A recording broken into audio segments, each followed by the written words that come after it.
Raise your hand if you've ever completely overlooked an entire generation. Yeah, same. We talk endlessly about boomers, millennials, and Gen Z, but there's one generation hiding in plain sight, almost invisible, Generation X. And here's the truth. Their psychology might be the most misunderstood of any living generation. The last trait we cover today explains everything else about them, so stick around for that one.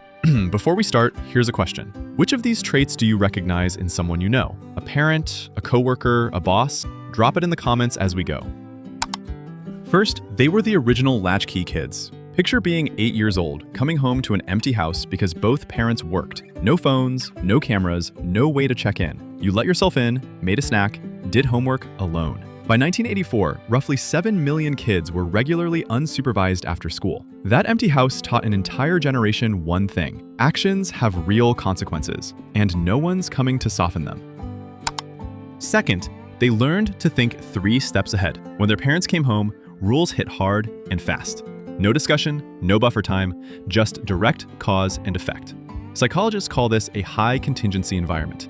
Their brains learned to predict outcomes in real time, which is exactly why Gen X often seems to be thinking several moves ahead of everyone else in the room.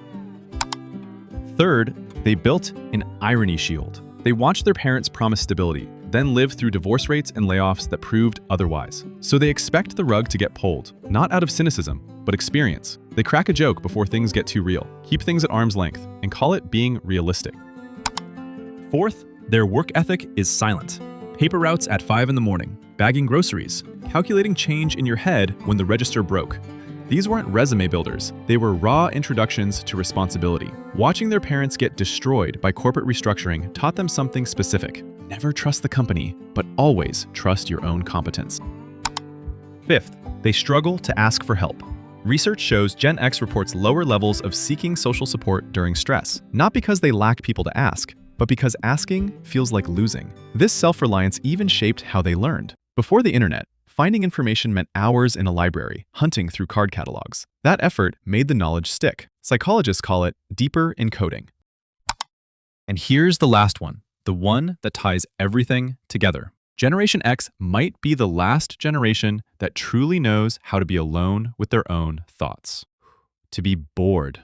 To sit with a problem without immediately reaching for an answer. That capacity, just being okay in silence without needing to fill it, is becoming rare.